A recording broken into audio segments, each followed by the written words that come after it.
ya'malu minkum walladzina utul ilma darajat. Sesungguhnya Allah Subhanahu wa taala itu mengangkat derajatnya orang yang mencari ilmu agama itu bukan 1-2 derajat, tetapi beberapa derajat. Kenapa? Kalau orang ahli ibadah tanpa belajar ilmu agama itu diangkat derajatnya sedikit sama Allah Subhanahu wa taala. Ibu-ibu boleh baca Quran tiap hari, boleh ibadah sholawat tiap hari, tetapi derajatnya ibu-ibu cuma sedikit. Diangkat cuma sedikit sama Allah Subhanahu wa taala, sedikit, satu. Tetapi kalau sebari belajar sholawat, berzikir, baca Al-Quran dibarengi dengan belajar ilmu agama, itu diangkat derajatnya oleh Allah Subhanahu wa taala beberapa derajat.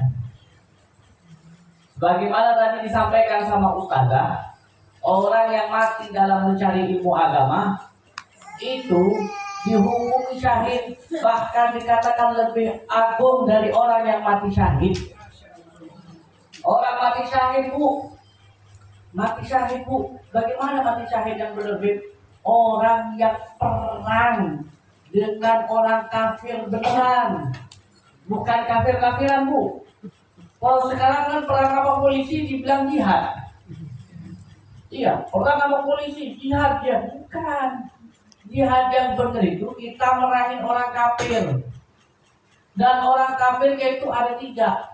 Ada kafir harbi, ada kafir dhimmi, ada kafir mu'ahad, ada kafir juga namanya kafir harbi. Kafir yang pertama kafir dhimmi. Kafir dhimmi itu kafir yang kita punya apa? Bilateral sama dia, hubungan. Ketika dia masuk, dia bayar pajak sama kita. Ya kan? Bayar paspor, pajak sama kita. Nah, itu sudah kafir dhimmi namanya. Orang non muslim yang dhimmi yang masuk ke negeri kita Indonesia itu namanya kafir dhimmi sudah. Tetangga kita ada yang non muslim itu namanya kafir dhimmi. Kata Nabi Muhammad, barang siapa yang mengganggu darahnya kaum dhimmi, berarti dia mengganggu diriku, kata Nabi Muhammad. Jadi dihukumi seperti agama Islam.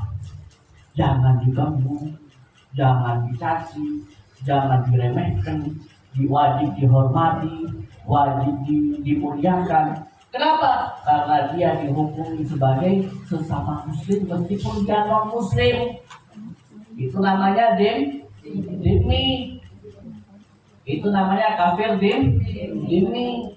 Maka kalau kita dhimmi itu orang yang masuk ke Islam atau bule ya, masuk ke Batam dari Singapura, dari mana masuk ke Batam sini jalan-jalan, itu dihukumi kafir dhimmi. Kenapa? Dia masuk ke dalam kota Batam negeri Indonesia melalui dengan persyaratan-persyaratan dan membayar namanya pajak atau visa, karena sudah ada hubungan dengan negaranya. Maka negara yang disebut negara kafir yang disebut kafir dhimmi. Ada juga namanya kafir yang kedua, itu kafir mu'ahad. Kafir mu'ahad itu kafir yang mana punya perjanjian dengan kita, ada hubungan perjanjian dengan kita. Perjanjian apa? Contoh seperti Amerika punya perjanjian dengan Indonesia, kita saling ekspor dan impor. ASEAN ada ekspor dan impor. Ada juga PBB, ekspor dan impor. Nah, itu namanya semua mu'ahad yang mempunyai hubungan dengan kita. Itu namanya sama juga. Meskipun dia tidak hidup dengan kita, nggak boleh kita merangi mereka. Itu namanya kafir mu'ahad. Ada juga yang ketiga namanya kafir harbi. Harbi itu perang artinya. Apa itu? Non muslim yang memerangi kita. Datang ke negeri kita, dijajah negeri kita, dibunuhin, perempuannya disiksa, anaknya dibunuhin. Nah, itu sudah kafir harbi, wajib bagi kita untuk perang. Boleh ya kita untuk perang. Kenapa? Karena dia kafir yang memerangi kita. Itu kalau kita mati, melawan dia kita mati, namanya kita matinya mati syahid. Itu namanya mati syahid. Jadi kalau ada orang mati dalam keadaan perang, ketika perang, itu namanya mati syahid. Itu mati syahid namanya. Nggak gampang mati syahid, Bu. Bayangkan, Bu, ya 30 orang, Bu. Anggaplah serombongan begini, bawa pedang semua zamannya Nabi. Bawa pedang, bawa kakas, bawa alat, bawa unta, bawa kuda ya. Kita ngelawan di depannya, Bu. Takut dong? Takut, Bu.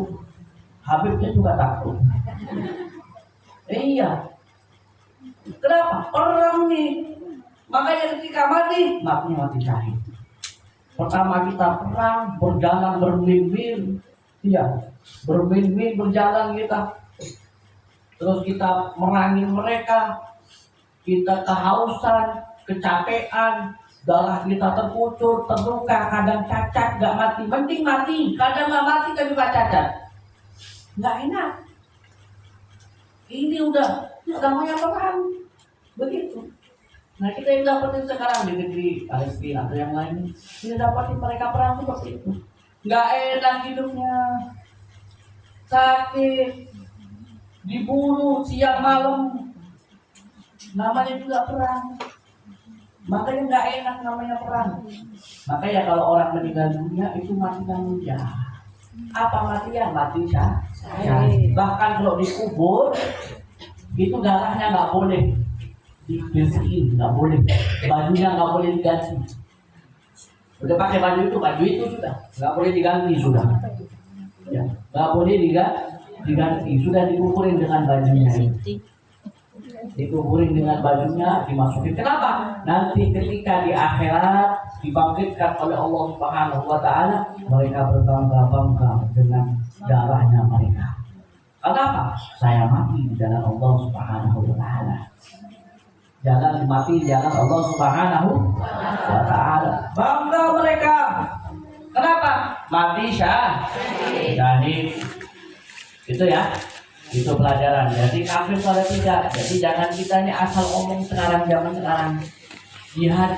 Nah jihad yang benar adalah jihad ketika kita melawan kafir harbi. Dan mati syahid. Nah, dikatakan mati syahid itu ada 3. Yang pertama ada syahid fid dunya, syahid di dalam dunia. Ada juga syahid di dalam akhirat. Ada juga syahid di dalam dunia dan akhirat. Syahid ada 3. Yang pertama syahid dunia, yang kedua syahid akhirat, yang ketiga syahid dunia akhirat. Kan lagi video aja kan, teman-teman video.